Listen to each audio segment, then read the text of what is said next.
Hello guys, Uncle Vasil here, telling yet another history. This time we're going to cover the history of Finland in less than 15 minutes. I hope you guys enjoy. Let's jump right into it then. As the climate continued to warm and the ice sheet withdrew farther north, the landscape of early Finland became increasingly dynamic, with rising shorelines, shifting waterways, and expanding forests that offered even more ecological niches for human groups to exploit. These conditions supported not only hunting and fishing, but also the development of more sophisticated tool-making traditions, including finely crafted stone implements and early pottery associated with the Comb-keramiikka culture. Over generations, these communities adapted to the region's dramatic post-glacial changes, developing deep knowledge of seasonal cycles, animal migrations, and the use of forest resources. Their mobility patterns, social structures, and material culture laid the foundations for later cultural developments across the region, anchoring Finland's earliest human history in a long continuum of environmental adaptation and innovation.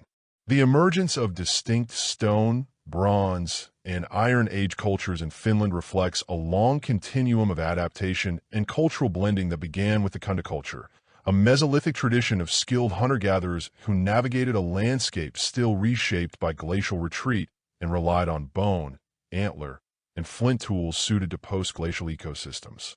As the Neolithic period unfolded, the Comb-keramiikka culture developed, marked by its iconic pottery decorated with comb-like impressions and by increasingly stable settlement patterns that reveal expanding social networks and more complex symbolic expression.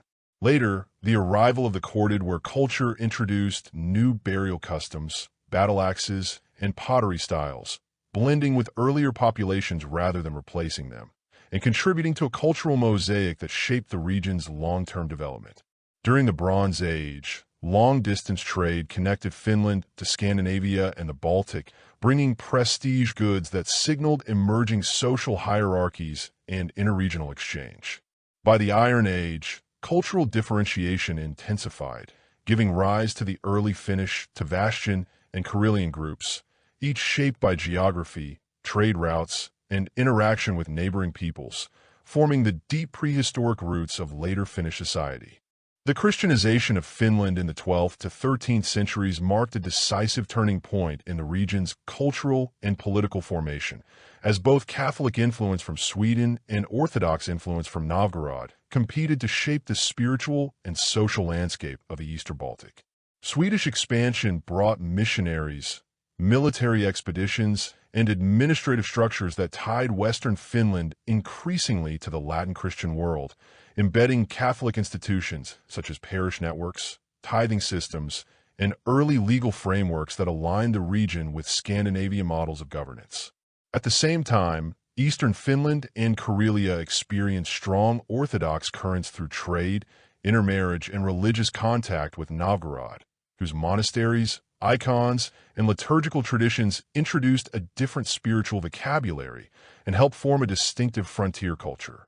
This dual influence created a religious borderland where competing rites, political loyalties, and cultural practices coexisted and sometimes clashed, leaving a lasting imprint on regional identities.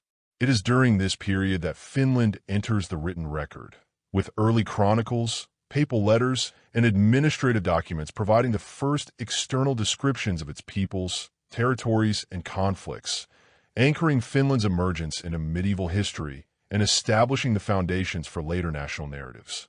The integration of Finland into the Kingdom of Sweden in the 13th century marked a profound transformation that shaped the region's legal, linguistic, and cultural foundations for centuries. As Swedish influence expanded eastward through military campaigns, missionary activity, and administrative consolidation, Finland was gradually incorporated into a unified political structure that introduced Swedish legal norms, parish organization, and emerging forms of centralized governance. Swedish became the language of administration, law, and the elite, creating a bilingual environment that would endure deep into the modern era and leaving a lasting imprint on social hierarchy and cultural life. This period also brought Finland into the Scandinavian economic sphere, strengthening trade networks across the Baltic and fostering the growth of towns, castles, and ecclesiastical centers that anchored medieval state formation. Over time, these developments helped integrate Finnish regions into a broader Western European cultural orbit, laying the groundwork for later national identity and political evolution.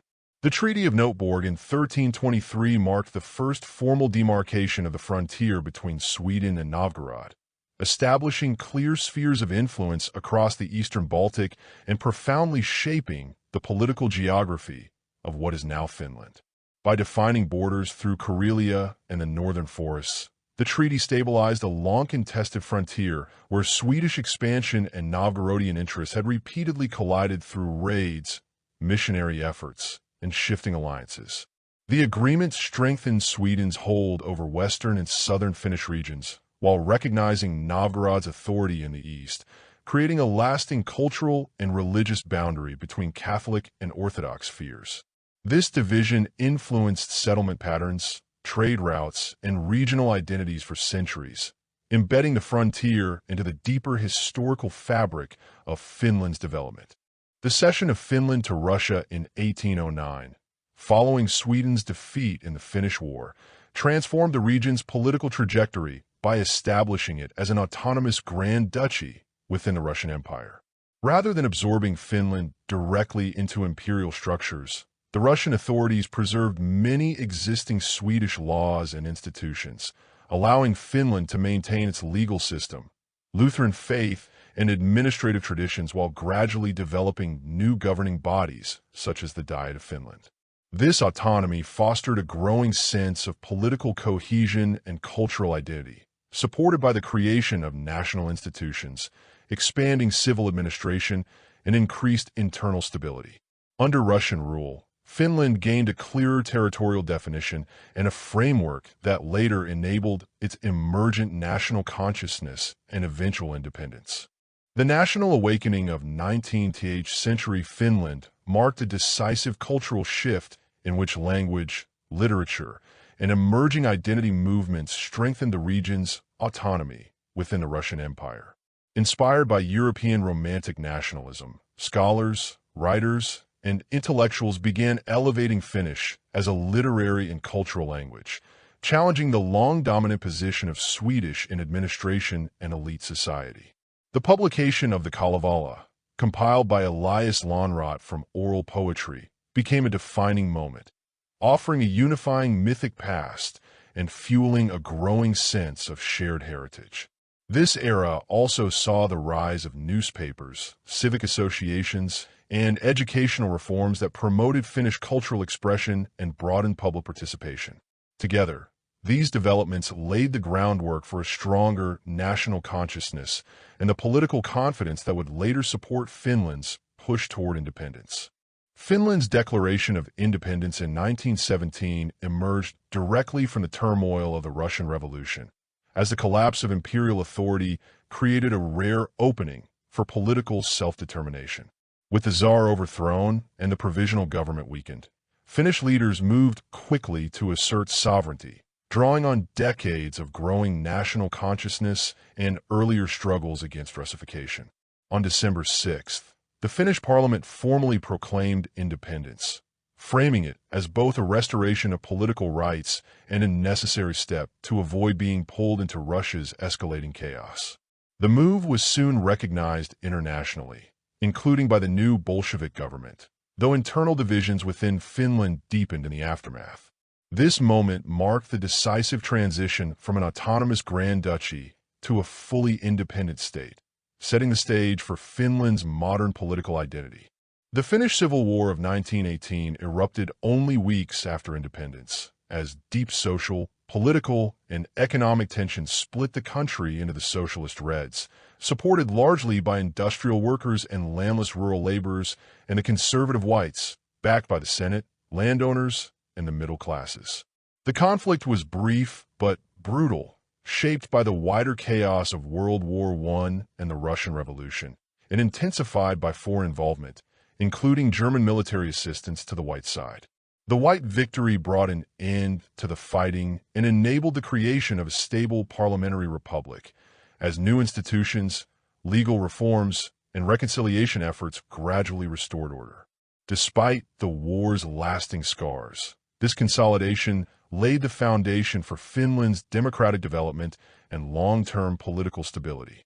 The experience of World War II left an enduring mark on Finland, defined above all by its struggle for survival against the Soviet Union and the Winter War, 1939 to 1940, and the Continuation War, 1941 to 1944. When the USSR launched an invasion in 1939, Finland mounted a remarkably effective defense, using mobility, terrain knowledge, and fierce national unity to resist a far larger force, creating a legacy of collective resilience that remains central to Finnish identity.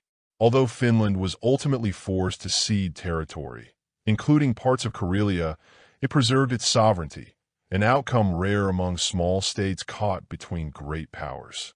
The Continuation War, fought alongside Germany to regain lost lands, ended with further concessions, but again with Finland's independence intact. These conflicts shaped national memory, reinforcing themes of endurance, sacrifice, and strategic pragmatism that continue to influence Finnish political culture. Finland's post-war trajectory was defined by a careful policy of Cold War neutrality, a strategic stance that allowed the country to preserve its independence while navigating the pressures of both the Soviet Union and the Western Bloc. This approach, often described as pragmatic balancing, enabled Finland to maintain democratic institutions, expand its welfare state, and deepen economic ties with Western Europe without provoking its powerful eastern neighbor. After the collapse of the USSR, Finland rapidly reoriented toward broader European cooperation, accelerating political and economic reforms that aligned it with emerging continental structures. This shift culminated in EU membership in 1995, marking the transition from guarded neutrality to full participation in European integration. Joining the EU strengthened Finland's global position, expanded its economic opportunities, and symbolized its commitment to shared European governance, completing a long evolution from geopolitical caution to confident engagement. This sums it up, guys. I hope you guys learn more about Finland because of this video.